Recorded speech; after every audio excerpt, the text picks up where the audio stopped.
Welcome back to the final part of my four-part series, Finding Your Way When You Don't Know What You're Doing. In part 4, we'll be talking about networking. The story so far, in part 1, we learned about the equation for employment. These are the 3 essentials that we need in order to get a job. Number 1, we need to have a skill. Number 2, we need a person who recognizes that we have that skill. And number 3, we need a person willing to trade that skill for money. In part 2, we learned about mind mapping, which we use to build a list of skills that we have and we want to develop. And in part 3, we used prototyping to get reliable feedback on applying those skills in a possible job. Now, in this final video, we will learn about a specific type of prototype that helps us connect with people in the industry, networking. And these ideas came from a book called Designing Your Life by Bill Burnett and Dave Evans. They are 2 professors from Stanford in the School of Design who brought design principles into carving out aspects of your life. It's a really excellent book. And if you want to go deeper into networking and other ideas to help design things that parts of your life that work better for you, I strongly recommend you check out that book. So what is the goal of networking? Well, the goal is to access the network that sustains an industry. That network consists of people, and people are parts 2 and 3 of our equation for employment. We need people to know that we have interests and skills, and we need people to pay us for those skills, and networking allows us to find both. So people in an industry talk to each other and share information, whether it's the tech industry or the acting industry or the finance industry or the interior design industry. There are communities that are created within an industry, and people just naturally like to talk and share information. Now, these connections are what we call the network, and they help the people within the industry stay engaged and relevant and on top of the latest trends. So accessing this network is critical to understanding the inner workings of that particular industry. And by networking, you can tap into one particular resource called the hidden job market. Now, what is this hidden job market? Well, to understand this, we need to understand that there are really 2 job markets. There is the public job market and the hidden job market. The public job market consists of positions that are advertised on job sites like ZipRecruiter.com or Monster.com. Now, when a company posts one of these positions, they will literally get thousands of applications for just that one job. So you can imagine just how much time and effort it takes to sift through those applications. And it's laborious. It's laborious to screen all those applications and to vet candidates and figure out who you want to bring in to interview. And here's a little secret. A lot of people lie on those resumes. And so companies have to take time to make sure that whatever people that they bring in, that they're actually telling the truth and that they're legit. And that just takes a lot of work. And also, some jobs are just posted because of company policy.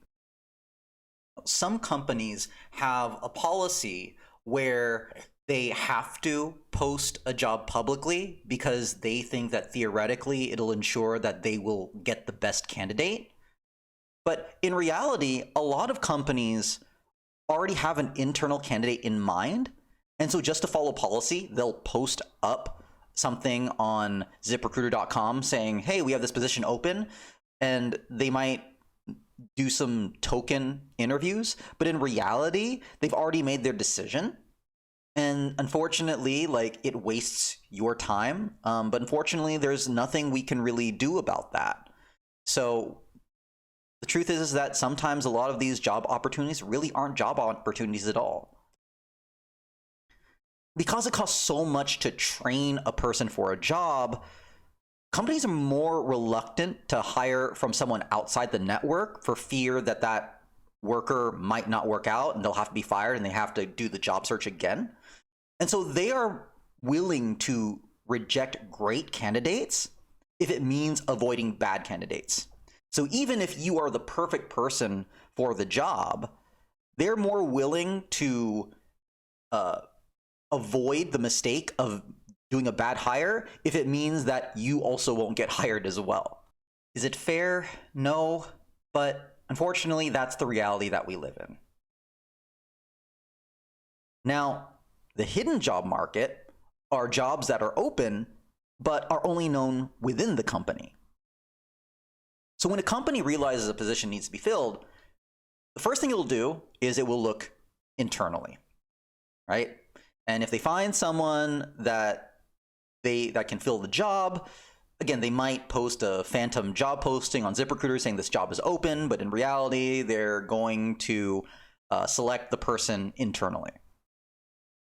But if that's not feasible, instead of posting the position publicly, the company will first look to their employees for references. Remember, their employees are part of the network.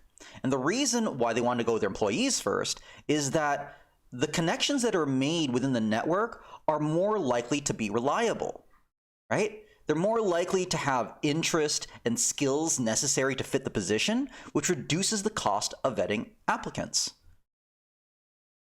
Now, as curious outsiders, we can tap into that hidden job market by networking. If we can be one of those people who is connected to a company in the industry, we could have access to those hidden jobs that might actually work for us because now we have some extra eyes to help us find those opportunities. So how do we network? Well, there are two primary venues. Number one, we could go to group networking events, like industry events or alumni events, and that's where we meet people. Now, I'm going to confess here, I used to think that group networking events were really sleazy. The events that I would go to, like acting network events, were often people who were trying to puff up their chest and act like they were doing like the next big project and doing 5 different things.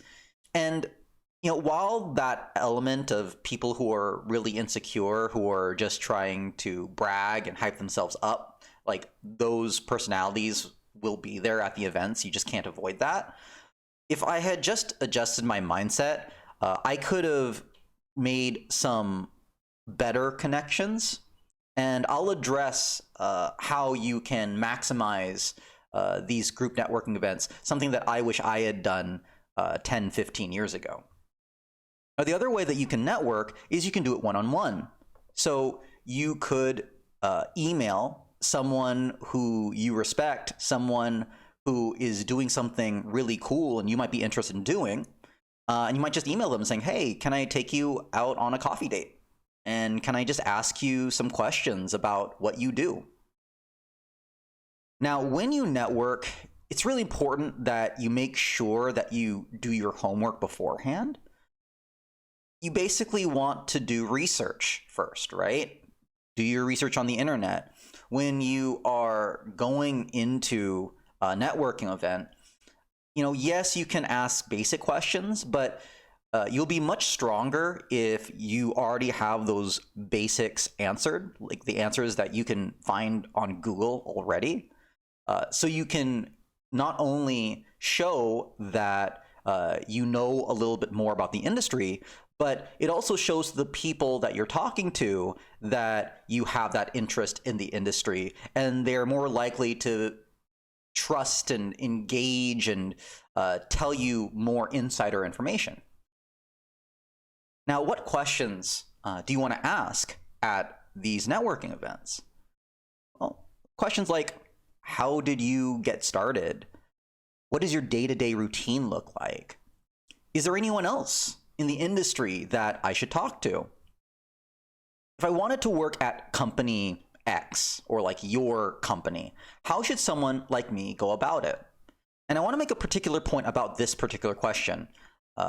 because I think it runs into the heart of what networking is about. And it's the mindset that I wish I had carried when I went to my acting networking events, which are, you are not asking for a job. You are exploring a possible future. Okay, think about it. If you were to ask another person to give you a job, how would that other person feel? And what answers can that person provide you? Right. Number one, that person might not be capable of giving you a job. They might recognize your skill, right? They might be a number two in the equation for employment, but if they don't have the power to trade that skill for money, i.e. they're not a number three, well, now they're forced to turn you down and they'll feel really bad about it. Now, what if they're a number three? Well, to ask for a job is a really big ask. And typically, the bigger the favor, the more work you need to do to vet and make sure that you're making the right decision. So even if they do have the power to pay for your skills, they might not be ready to do it, because they need to establish more of rapport. They need to talk to their company. They need to do all the other things first before they can give the okay. So what can they say? Most likely they'll have to say no too. I mean, that's a best case scenario, right?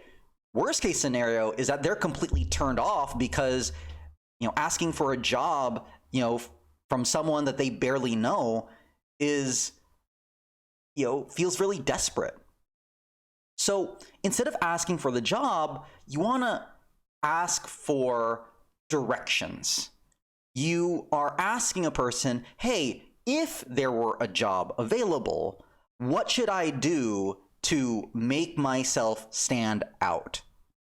In that way, you're not obligating the other person to make you happy.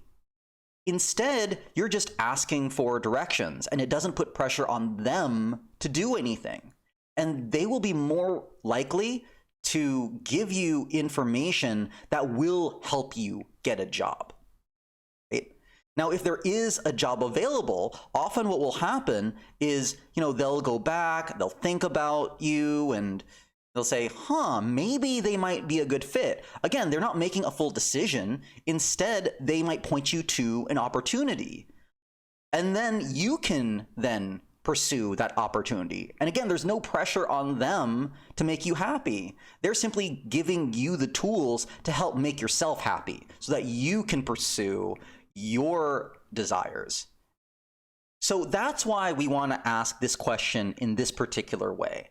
How would someone like me get a job at this company? And you don't want to ask directly for that job.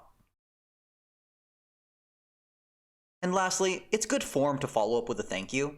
So the next day, text them, call them, send an email, just thanking them for their time and their energy and their information.